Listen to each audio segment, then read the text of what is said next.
오늘 들으실 하나님의 말씀은 신약성경 로마서 1장 18절부터 20절까지입니다.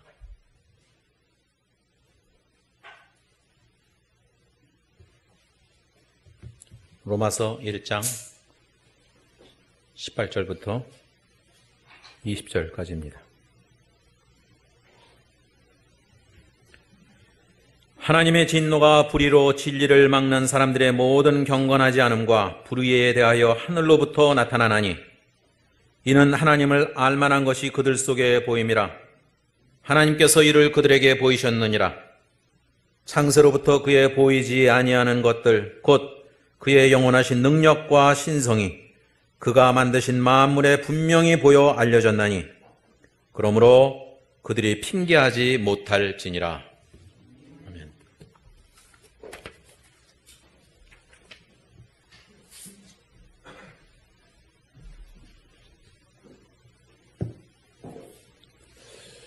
이렇게 또 현장에서 여러분 보면서 예배 드리니까 한 2달 동안 그렇게 빈 공간에서 설교를 했는데 이렇게 또 뵙게 되니 너무 반갑습니다.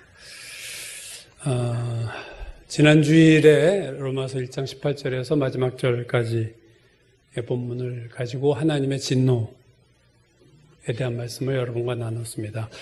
오늘은 지난주 본문 중에서 일부분이죠. 18절에서 20절까지를 중심으로 만물에 나타난 하나님이란 제목으로 이제 말씀을 전하려고 합니다. 오늘 제가 여러분과 나눈 이 설교는요, 그동안 제가 성경 중심, 성경 본문을 많이 이렇게 끌고 들어오면서 설교를 했던 것과 달리 오늘은 한 인물과 한 책에 대한 얘기를 좀 많이 하게 될 것 같습니다. 지난주에 우리가 본 건 그거였죠. 사람의 모든 경건치 않음과 불의에 대해서 하나님의 진노가 하늘로부터 나타났다. 그래서 그 진노하고 심판하신 진노가 나타난 그 심판의 방식이 내버려 두는 거다. 그렇게 말씀드렸어요. 그래서 내버려 두니까 되게 자유롭고 자기 마음대로 산 것 같지만 사실은 하나님께서 그들을 내버려 두실 때 그들은 죄악의 밑바닥으로 곤두박질 칠 수밖에 없다. 자유롭게 산 것 같지만 그 자유롭게 마음대로 죄 짓고 사는 것 자체가 하나님의 심판이다 하는 거죠. 그래서 하나님의 분노가 심판으로 내린 이유는 그들의 모든 경건치 않음과 불의 때문이었지만 그 내리게 되는 계기가 하나 있는데 그 심판을 촉진하는 요인이 하나 있는데 오늘 18절 19절을 다시 보시면요. 하나님의 진노가 불의로 진리를 막는 사람들의 모든 경건하지 않음과 불의에 대하여 하늘로부터 나타나나니 이는 그 이유가 하나님을 알만한 것이 그들 속에 보임이라. 하나님께서 이를 그들에게 보이셨느니라. 자, 진노가 임한 결정적인 초점이 뭐냐면 하나님을 알만한 것이 그들에게 보였기 때문에 보여주셨는데도 악을 행했기 때문에 하나님이 그들을 심판하셨다. 그 얘기죠. 오늘 이 심판에 대한 말씀 중 주목할 단어가 안다라는 단어입니다. 안다. 19절 이는 하나님을 알만한 것이 20절 그의 보이지 아니하는 영원하신 능력과 신성이 만드신 만물에 보여 알려졌나니 알려졌다. 21절 하나님을 알되 이미 다 알고 있어요. 알되 알려졌고 또 보이고 1장 오늘 뒤쪽이지만 32절 보면 그들이 이 같은 일을 행하는 자는 사형에 해당한다고 하나님께서 정하심을 알고도 자기만 행할 뿐 아니라 그런 일을 행하는 자를 옳다 한다. 그러니까 그들의 죄가 심히 큰 이유는 그들이 알고도 죄를 지었다. 그래서 20절은 그들이 핑계하지 못할지니라 변명할 근거가 없다는 얘기죠. 왜? 다 알면서도 행한 죄이기 때문에 그런 거죠. 똑같은 죄를 지어도 모르고 짓는 죄와 알고 짓는 죄는 근본적인 차이가 있습니다. 왜냐하면 모르고 짓는 죄는 자기의 의지가 없어요. 죄를 짓겠다고 하는. 그러나 알고도 짓는 죄는요, 의지가 들어가는 거야. 내가 알지만 내가 그 죄를 짓는 거예요. 그래서 그 알고 짓는 죄, 그것에는 하나님의 진노가 임한다. 그래서 우리가 성경을 자꾸 알려고 하는 건 좋은 거지만 알기만 하고 살지 않으면요, 머리로는 잔뜩 아는데 내가 행함이 없으면 그게 오히려 모르는 것만도 못할 수 있다는 거죠. 그래서 우리의 습관이 내가 아는 말씀에 대해서는 내가 말씀으로 살아내려고 애를 쓰는 습관이, 그런 훈련이 우리에게 돼야 됩니다. 그냥 머리로만 자꾸 집어넣기만 하는, 우리가 중고등학교에서 공부하던 식으로 하나님의 성경을 그렇게 말씀을 보면 그건 우리가 바리새인이 되는 거예요, 그냥. 자, 알고도 죄를 지어서 그들의 죄가 크다. 그래서 심판을 받는다.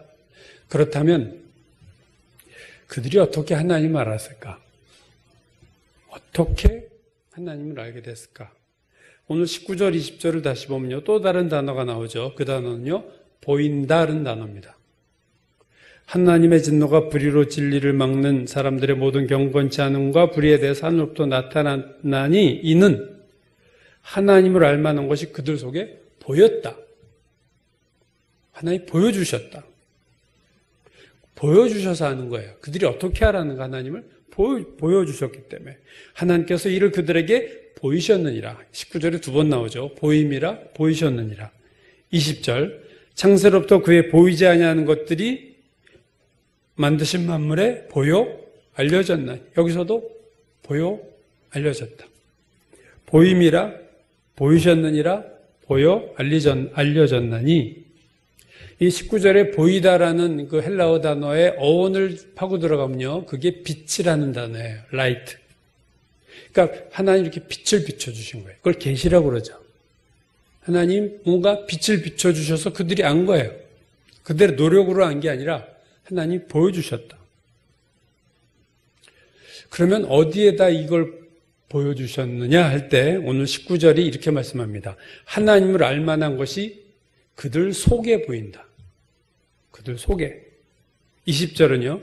창세로부터 그의 보이지 아니하는 것들, 곧 그의 영원한 능력과 신성이 그가 만드신 만물에 분명히 보여 알려졌나니.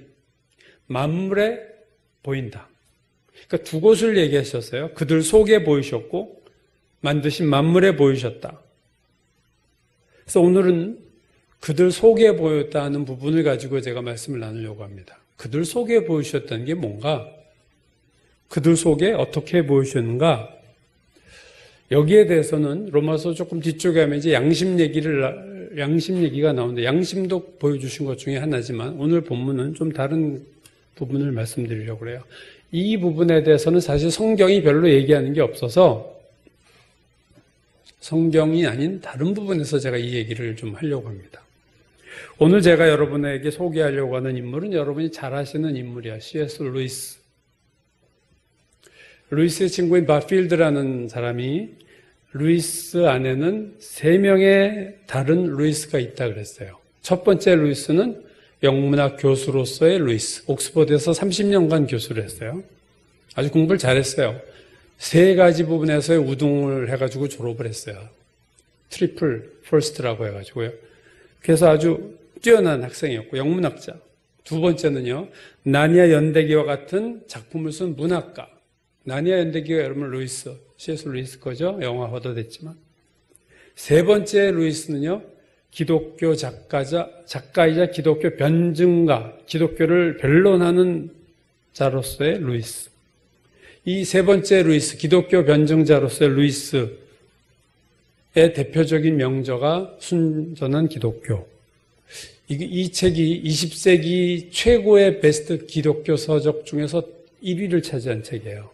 이 책은 제가 청년 보고 하다가 말았지만 이건 반드시 읽어볼 만한 책입니다. C.S. 루이스의 이 Mere Christianity, 순전한 기독교는 정말로 20세기 전체에서 베스트 1, 2에 20권 뽑았을 때 1위에 해당되는 책이에요. 그는 젊을 때까지 무신론자였습니다. 아주 기독교를 싫어했고 교회를 싫어했어요, 루이스가. 그러다가 회심을 우리나라 나이로 한 30대 초반에 그가 하나님께로 돌아오죠. 그래서 타임스가 루이스를 20세기 최고의 기독교 변증가다라고 칭찬까지 할 정도로 그는 기독교를 성경적이지 않고 성경이라는 표현을 쓰지 않으면서도 설득력 있게 설득할 수 있는 최고의 논리와 지식을 가진 자가 루이스예요. 오늘 제가 그 루이스의 책 중에서 소개하려고 하는 책은요, 예기치 못한 기쁨, Surprised by Joy라는 책입니다. 한번 화면을 좀 바꿔보 주실래요? 화면에, 파워포인트 화면.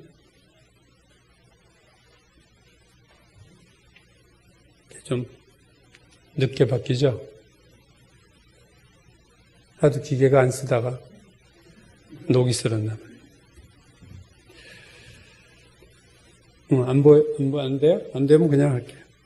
꼭 책을 제가 첫 페이지를 좀 나왔어요? 시중에 가면 얼마든지 살 수 있는 책입니다. C.S. 루이스의 예기치 못한 기쁨. 저렇게 생겼고요, 얼굴이. 이 책이 자서전이고요. 자기의 자서전이자 기독교의 회심기, 기독교인이 된 과정이 거기에 자기의 자서전 형식에 다 나와 있습니다. 자, 이제 책은 표지만 보시면 되니까. 이 책에서 루이스가 자기 어린 시절 얘기를 하는데, 어린 시절에 창문을 통해서 멀리 있는 언덕을 바라볼 때마다 그의 마음속에는 어떤 짙은 그리움 같은 것이 싹트고 있었다. 언덕을 쳐다볼 때 짙은 그리움 같은 것이 싹트고 있었다. 루이스는 그게 뭔지는 말로 표현할 수 없었는데 언덕을 바라보면 자신의 텅 빈 마음을 그것이 채워주기는커녕 빈자리가 더 커졌다. 이렇게 얘기를 하고 있어요. 언덕을 바라보면. 그가 책의 앞부분에 보면, 이 책의 앞부분에 보면 이런 갈망이 생긴 세 가지 어린 시절의 경험을 얘기하는데, 첫 번째는요, 형이 장난감 가지고 자기 방에 들어왔던 그 순간을 생각할 때.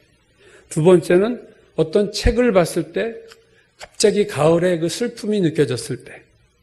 세 번째는 시집, 롱펠로우의 시집을 읽다가 어떤 부분을 읽을 때 가슴이 아플 정도로 간절한 갈망을 느꼈다는 거예요. 재미있는 것은 이 세 가지 경험을 말하는 루이스가 그 다음에 이렇게 썼어요. 이 세 가지 이야기에 전혀 흥미를 느끼지 못하는 독자는 이 책을 더 이상 읽을 필요 없다. 공감이 안 되니까 그냥 읽지 마세요. 그 얘기죠. 여러분은 이런 경험이 있으셨나 모르겠어요. 청소년 시절에도 학교 교실에서 우연히 어떤 잡지 표지를, 그림을 보고 제목을 봤는데 루이스가 그렇게 얘기를 해요. 천지개벽이 일어나는 순간이었다. 여러분이 상상이 될지 몰라요. 그가 읽은 글자는요, 신들의 황혼이라는 글자였고, 그가 본 그림은 저도 이 사람 글 읽다 이 사람을 찾아봐서 이게 무슨 그림이었을까 했을 때 그 아서 레컴이라고 하는 그 몽환적인 그림을 그리는 작가가 그린 어떤 그 북방 유럽의 넓은 하늘과 북대서양 너머의 거대한 하늘과 그 여름의 황혼을 그린 그림, 그걸 보면서 강렬한 기쁨을 느꼈다. 이 자신의 제목 아니에요? 기쁨? 예기치 못한 기쁨? 오늘 이 기쁨이라는 단어가 되게 중요한 단어예요, 루이스에게. 그래서 이 기쁨에 대해서 루이스가 이렇게 얘기해요. 그 갈망은 충족되지 않는 갈망이요, 갈망 자체를 더 갈망하게 만드는 갈망이다. 나는 그것을 기쁨이라고 부른다, joy. 근데 기쁨은 행복과도 다르고 즐거움, pleasure라고 그랬어요. 즐거움과도 다르다. 내가 말한 기쁨의 의미는 그것이 왜 기쁨이냐면 그것을 맛본 사람은 반드시 다시 맛보고 싶어 한다는 의미에서 기쁨이지, 특성만으로 말하면 그 기쁨은 오히려 불행이나 슬픔의 형태를 띠고 있다. 기쁨이라고 했지만 기쁜 게 아니에요. 또 보고 싶어서 기쁘다는 의미지, 그걸 보면 슬픔, 그런 것이. 그러니까 일반적인 쾌락과 다르고 미적인 쾌락과도 다른데 이 기쁨에는 칼에 찔리는 듯한 나쁨과 통증이 있다. 그리고 도저히 달래지지 않는 동경이 있다 이렇게 얘기했어요. 그러니까 사실 이건 기쁨이 아니죠. 그가 어린 시절 언덕을 봤을 때 느꼈던 건 막 기쁜 게 아니라 슬픔인데 그걸 또 느끼고 싶은 거예요. 그런 의미에서 기쁨이다. 그래서 루이스가 이런 말합니다. 그 기쁨은 오래전에 있었던 그 무엇, 저 멀리 있는 그 무엇, 아직 이르지 못한 그 무엇, 그게 뭔지 몰라도 그 무엇에 대한 갈망이라는 거예요. 근데 그 갈망은 충족이 되질 않아. 그것이 사랑에 대한 그리움이든 아름다움에 대한 갈망이든 그 목표에 거의 다다랐다 싶으면 그것은 슬그머니 저쪽으로 사라져버린다. 루이스가 그렇게 얘기해요. 그건 또 사라져버려. 그래서 이 갈망을 어디 가면 채울 수 있을까 하고 계속 되묻게 된다는 거예요. 루이스가 시간이 지나서 45살 때, 그러니까 1942년에 성마리아 교회에서 영광의 무게, The Weight of Glory라는 설교를 하게 돼요. 제가 그 설교 본문도 찾아서 봤는데 그가 이 갈망을 다시 얘기합니다. 그가 이 갈망을 쉽게 말하면 향수, 노스텔지아, 로맨티시즘, 낭만적인 것, 그리고 청소년기.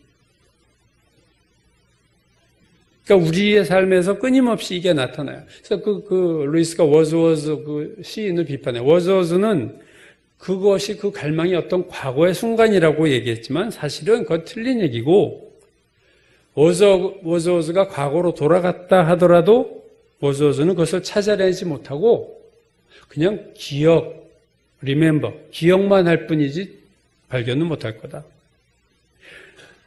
그 아름다움이 있을 것으로 여기는 책이나 음악은 열어보면 그 안에는 그것이 사실은 없고, 그러니까 in이라는 단어 써요. 그 안에는 없고 through, 그걸 통해서 나타나기만 할 뿐이다. 그러니까 잡히지는 않는 거죠. 과거에 대한 기억은, 여러분도 과거에 대한 기억을 많이 하시잖아요. 갈망 자체가 아니라 마치 꽃이 아니라 꽃의 향기만 맡고 마는 거예요. 꽃은 못 잡아낸 거죠. 향기는 하는데 그게 과거의 추억이에요. 근데 꽃이 뭐지? 꽃은 어디 있지? 몰라. 안 잡혀. 그래서 그러므로 그 갈망은요, 결국 좌절로 끝납니다. 이 세상에서 쾌락을 쫓든 아름다움을 쫓든 사랑을 쫓든 갈망이 충족되지 못한다는 거예요. 인간 마음속에 깊이 자리 잡고 있는 진한 그리움은 이 세상에서는 채울 수 없다. 루이스가 그렇게 말해요. 여러분 공감하시나 모르겠어요. 우리가 기대하는 것 안에는 그것이 없고 그것을 통해서 우리는 다가올 그 무엇, 그 뭔지 모르는데 그것을 갈망하게 된다.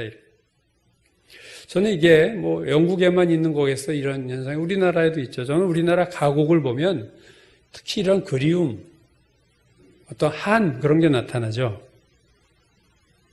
저는 그 보리밭이라는 노래를 참 좋아하는데, 박하목 작사, 윤용하 작곡. 그 두 사람이 6.25 때 1952년에 피난 시절에 만나서 두 사람이 이 보리밭이라는 노래를 만듭니다. 가사를 보면요, 보리밭 사이길로 걸어가면 뉘 부르는 소리 있어 나를 멈춘다. 옛 생각이 외로워 휘파람 불면 고운 노래 귓가에 들려온다. 노래가 들려요. 돌아보면 아무도 보이지 않고 저녁 놀 빈 하늘만 눈에 차누나. 이게 일종의 그런 거거든요. 막 그리움이 있어서 돌아보면 아무도 없고 빈 하늘만 눈에 보이는데도 돌아보게 돼. 뭔가 그립고. 가곡 중에서 동심초, 제가 이것도 좋아하는 거지만 이게 사실은 당나라 여류 시인 설도라는 여자의 그 시의 일부를 따고 와서 아마 김성태 씨라는 분이 작곡한 걸로 제가 알고 있어요. 되게 그 설도는 우리나라 황진이 같이 탁월한 재능을 가졌으면서도 좀 어떤 기생과 같이 좀 그런 쪽에 있었던 사람, 누구를 그리워했던 것 같아요. 꽃잎은 하염없이 바람에 지고 만날 날은 아득타 기약이 없네. 무어라 맘과 맘은 맺지 못하고 한과때의 풀잎만 맺으려는 거. 얼마나 슬퍼요. 얼마나 짠해요. 얼마나 자기 사랑하는 사람을 보지 못해서 동심초 풀로만 이렇게 엮고 있는 그 여자의 마음. 산 너머 남촌에는 누가 사는지 해마다 봄바람이 남으러 오네. 이 노래도 남쪽에 뭐가 있는지 모르겠는데 거기서 그리움이 오는 거예요. 그리움. 우리나라 가곡이 이런 걸 정말 잘 얘기하고 있죠. 즉 루이스가 느꼈던 갈망이 사람들에게 있고 이거는 시나 음악이나 자연을 통해서 인간은 느껴요. 강렬하지만 막연한 이 갈망이 이건 전혀 종교적인 게 아닙니다. 이거는 사실 루이스가 말한 인간의 본성에 그리고 경험에 이 갈망은 만연돼 있다. 여러분은 어떠신지 모르겠어요. 오늘 본문 19절이 하나님을 알만한 것이 그들 속에 보인다. 그들 속에 하나님이 그들에게 보이셨다. 오늘 그들에게 보이셨다고 오늘 본문이 말할 때 이거는 그리스도인을 얘기하는 게 아니에요. 믿는 자. 모든 인간을 얘기하는 겁니다. 하나님은 모든 인간 속에 자신을 알만한 것을 보이셨다. 이걸 우리가 신학교에서 자연계시라고 해요. 예수 그리스도라는 것이 특별계시면 우리는 특별계시를 받은 거고 보통 사람은 특별계시를 받지 못했죠. 예수 그리스도를 모르지만 그들에게도 하나님 보여준 게 있는데 그걸 자연계시다. 거죠. 보이셨다. 루이스는 그게 뭐냐? 뭘 보이셨냐 할 때 루이스는 그게 갈망이다. 뭘 갈망하고 있는 거예요. 하나님을 알만한 것이 내 안에 있는데 그것은 기쁨이라고 얘기했고 뭔가 그것은 그에게 슬픔, 가슴 아픈 슬픔이지만 그걸 하나님 보이셨다. 그래서 루이스는 이렇게 전제합니다. 참 논리적이고 똑똑한 사람이에요. 인간에게 어떤 갈망이 있을 때는 그 갈망에 충족될 무엇이 있다고 전제하고 있습니다. 내가 충족할 것이 없는데 인간에게 갈망이라는 법은 없다고 본 거예요, 루이스는. 그러니까 이 세상에 없는 것을 인간은 갈망하지 않는다는 거죠. 그래서 어떤 갈망을 느낄 땐 그 대상은 반드시 존재한다고 본 거예요. 그래서 루이스가 천국에 대한 갈망이 있다는 얘기는 천국이 있다는 거죠. 식욕을 느낄 때 내가 식욕을 느끼는데 먹을 것이 없다? 그런 일은 없어요. 내가 식욕을 느낀다고 먹을 수 있는 건 아니에요. 식욕을 느껴도 돈 없으면 못 먹지. 그렇지만 식욕을 느꼈는데도 먹을 것이 없어도 먹을 것은 어딘가 있다는 게 확실하듯이 어떤 인간이 갈망을 느낄 때는 그 갈망의 대상은 반드시 있다. 이게 루이스의 논리의 전제입니다. 그래서 루이스가 말하는 건 뭐냐면요. 나 안에 어떤 뭔가 갈망이 있는데 그게 이 세상에서 충족되지 않으면 그 갈망은 하나님을 만날 때 충족된다. 이렇게 보는 겁니다. 네. 루이스는 이 기쁨의 갈망은 모든 것의 근원이자 최종적인 목표인 하나님께로 향한다. 이렇게 말해요. 그러니까 루이스가 지적인 회심도 하고 도덕적인 회심도 하는데 그 전에 선구자적인 그것이 이 기쁨입니다. 여러분. 그가 정말로 이 갈망, 그것의 세례를 받았다 할 만큼 이 기쁨을 통해서 그는 기독교의 하나님 아직 못 만났는데 그가 뭘 느꼈냐면 절대자가 있구나. 그는 교회를 시작해서 교회 아직 안 나왔을 때예요. 근데 이 기쁨을 통해서 절대자라는 분이 있구나. 그분이 누군지 모르겠는데 뭔가 있다. 루이스가 절대자라고 하는 하나님 이제 만나고 이런 얘기를 해요. 하나님은 그는 나와 논쟁하려 들지 않으셨다. 다만 이렇게 나한테 말씀하셨다. 나는 주다. I am the Lord. I am that I am. 이게 모세에게 뒀던 말이죠. 나는 나야. 나는 스스로 주연자는 자야. 마지막 단어는 I am. 이렇게 말씀하셨다는 거예요. 시간이 지나면서요. 물론 많은 과정이 있어요. 그 절대자라고 느꼈던 루이스가 절대자라고 느꼈던 그분이 어떤 영적인 존재라는 것으로 발전하고 그 영적인 존재라는 분이 기독교의 하나님으로 발전합니다. 그래서 루이스가 마지막에는 십자가에서 보혈을 흘리신 예수 그리스도를 믿어요. 그래서 자기의 회심 순간을 자기가 기독교로 회심한 순간을 이렇게 얘기해요. 그분은 하나님은 꾸준히 한치 양보도 없이 다가오시는 것을 나는 밤마다 느꼈다. 그리고 1929년 여름 학기에 나는 드디어 항복했고 하나님이 하나님이시라는 사실을 인정했으며 무릎을 ቁ고 기도했다. 아마 그날 밤의 회심은 온 영국을 통틀어 가장 맥 빠진 회심이었을 것이다. 본 것도 없어.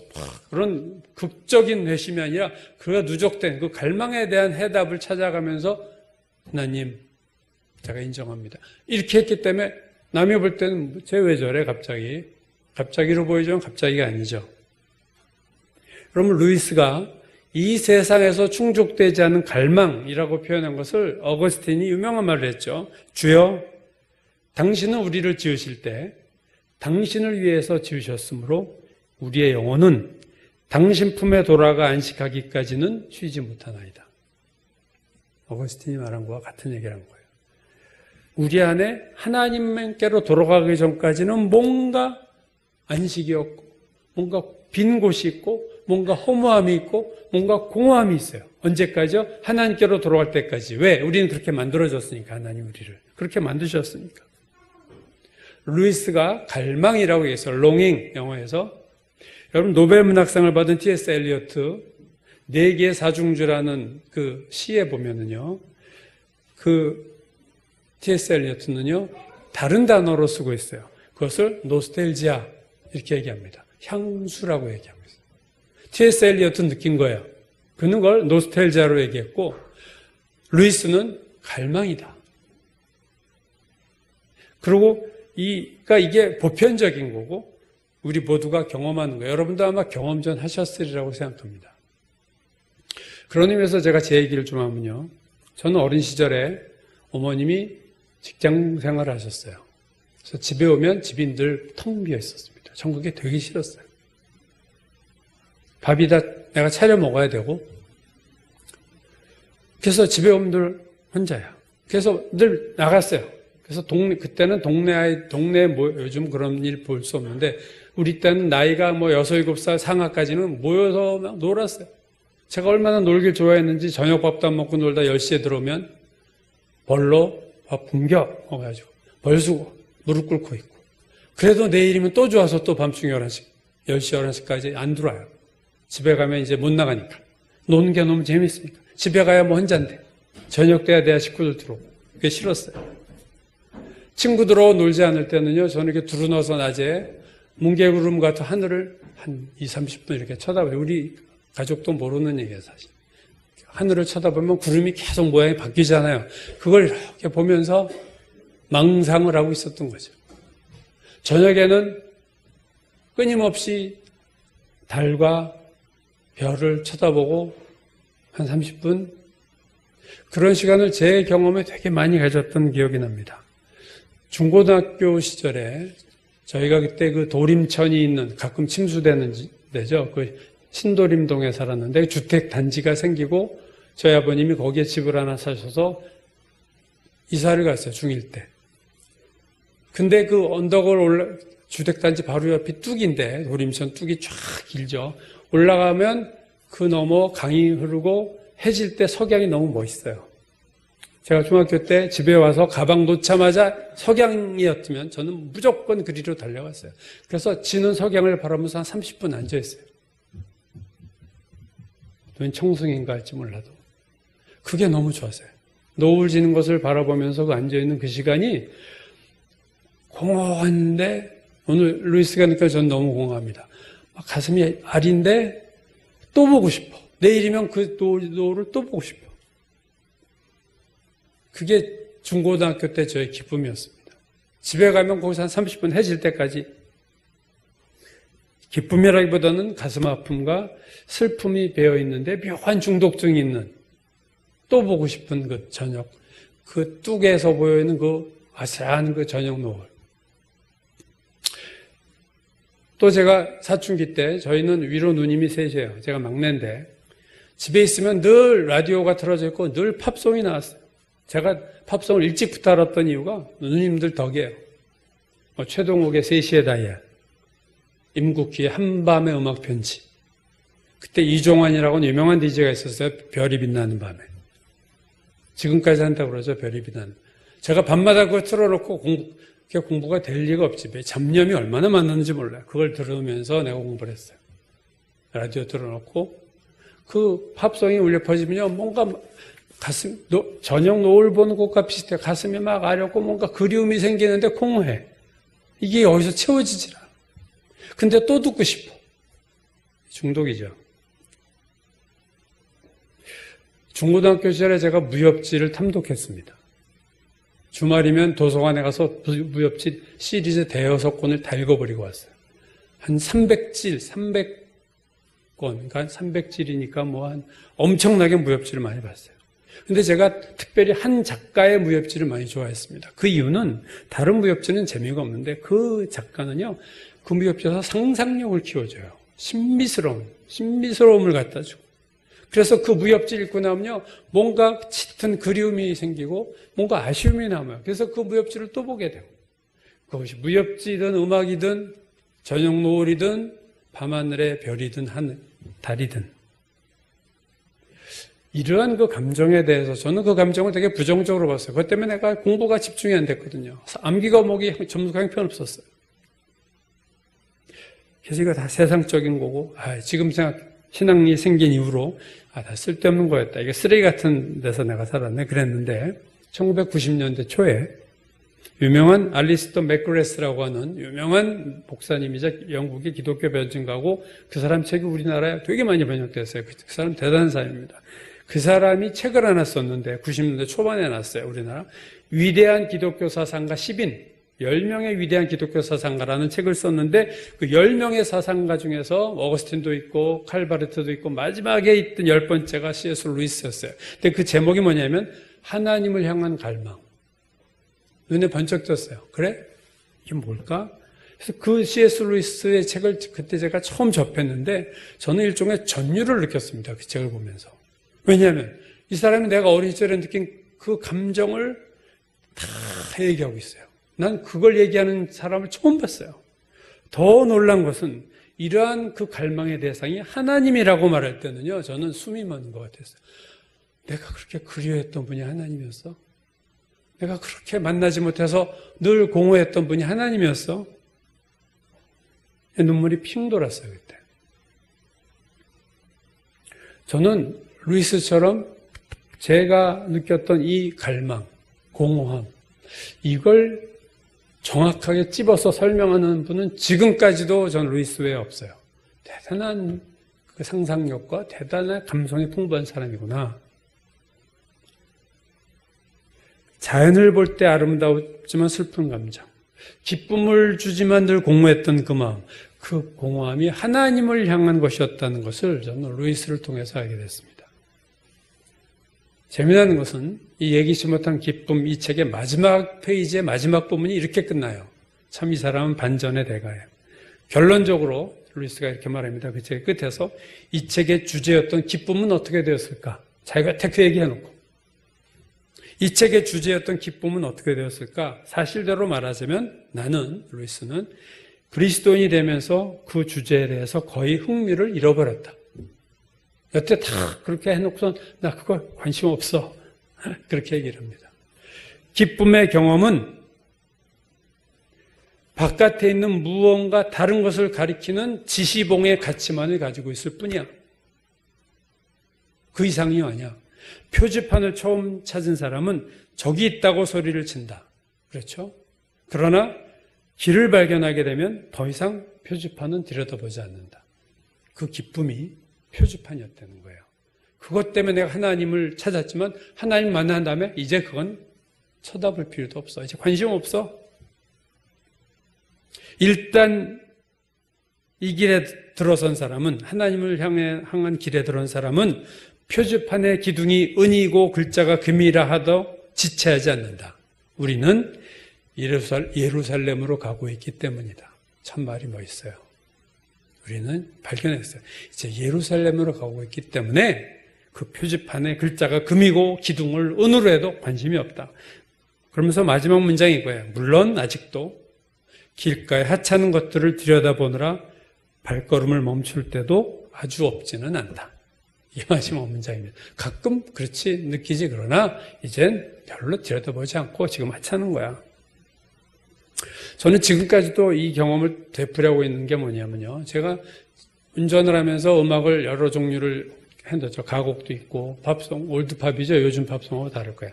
옛날 팝송하고 찬송가도 있고 복음송가도 있는데 묘한 걸 제가 그러면서도 반복돼도 똑같은 결론이 나는 하나의 어떤 원리를 발견합니다. 그것은 뭐냐면요. 지금도 운전하면서 팝송을 들으면요. 마음이 울렁거리고 아련한 그리움이 생기고 공허하고 애잔한 슬픔이 내 마음에 생겨요. 근데 그걸 딱 턴을 해서 찬송가를 딱 틀으면요.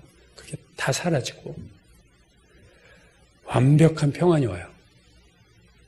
그래서 처음에 이게 신기했어요. 어떻게 내가 순간에 이렇게 달라질까? 또 팝으로 갔다 또 이걸 반복해도 똑같은 현상이 재현합니다. 세상 노래는 늘 공허해요. 요즘 우리나라 우리 땐 뽕짝이라고 그랬는데 다시 리바이벌 타지만 그 가사들 보세요. 다 뭔가 그립고 뭔가 공허하고 뭔가 허무한데 중독성이 있으니까 또 듣잖아요. 또 부르잖아요. 근데 하나님을 만나면 제가 기도할 때도 그런 걸 많이 해요. 하나님 앞에 이렇게 그냥 앉으면 특별한 제가 기도를 안 해요. 그냥 앉아서 한 10분 이렇게 하나님하고 나하고만이 앉아있는 그 시간에는 그냥 완벽한 퍼펙트한 평안이 옵니다. 옛날엔 저는 이걸 못 느꼈어요. 교회를 다녀도. 그리고 늘 공허했어요. 예수님이 마지막 만찬에서 수심이 가득 찬 제자들에게 하신 말씀, 이런 말씀 하셨어요. 나의 평안을 너에게 주노라. 내가 너에게 주는 평안은 세상이 주는 것과 같지 아니하니라. 그렇죠? 주님이 주시는 평안이 있는데 그거는요. 빈 공간이 1%도 없어요. 퍼펙트합니다. 완전히 평안해요. 그리움도 없고 가슴 아픔도 없고 애잔함도 없고 슬픔도 없고 평안해요. 그게 조금 더 발전한 기쁨이죠. 요한복음 4장에 나온 우물가에 물을 길러온 수고와 여인에게 예수께서 이렇게 말씀하셨죠. 이 물을 마시는 자마다 다시 목마르려니와. 세상 물이에요. 이 물을 마시는 자마다 다시 목마르려니와 내가 주는 물을 마시는 자는 영원히 목마르지 아니하리라. 그러자 여인이 이렇게 말해요. 주여 그런 물을 내게 주사. 목마르지도 않고 여기 물 길러 오지도 않게 없소서. 이 여인의 상태, 즉 목이 말라 갈증이 있어서 물을 마시긴 마시는데 마실 때 잠깐 시원하지만 또 목마른 이 상태는 하나님을 알지 못하는 사람들의 영적인 상태를 얘기합니다. 세상 사람들도 갈증을 느껴요. 그래서 뭔가 돈이든 오락이든 쾌락이든 여행이든 노래든 찾아요. 시원해. 좀 있으면 또 목말라. 반복되는 이것. 그 여인의 상태가 모든 인간의 상태예요. 하나님 앞에 오기 전까지, 하나님께로 나오기 전까지 이 갈증은 절대로 해결될 수 없다. 오직 주님께로 오는 자만이 이 갈증이 해결되는 느낌을 경험합니다. 그거 하늘의 기쁨, 이게 하늘의 평화예요. 사실 믿지 않는 자들이 C.S. 루이스가 예수 믿기 전처럼 갈증을 느끼지만 만족을 얻지 못하는 건 당연한 거예요. 그건 그럴 수밖에 없어요. 그러나 문제는 뭐냐면 믿는 우리들은 그들이 맛보지 못하는 평안과 기쁨을 누리는가? 예수를 믿으면서도 공허함 속에 있고 예수를 믿으면서도 허무함과 슬픔 속에 산다면 그럼 뭔가 문제가 있는 거죠, 내가 신앙이. 예수를 믿으면서도 내가 갈망하는 것이 여전히 세상적인 것을 갈망하고 있다면 그게 하나님이 아니라면 나는 뭔가 그게 잘못된 거예요, 여러분. 내가 막 갈망하는 게 하나님이 아니야. 나는 하나님이 주는 돈이 갈망이야. 하나님이 주는 그 무엇, 그걸 갈망하고 있어. 아직 신앙이 제대로 된 신앙이 아닌 겁니다. 더 깊이 들어가면요, 다른 건 눈에 안 보이게 돼 있어요. 하나님에 대한 갈망이.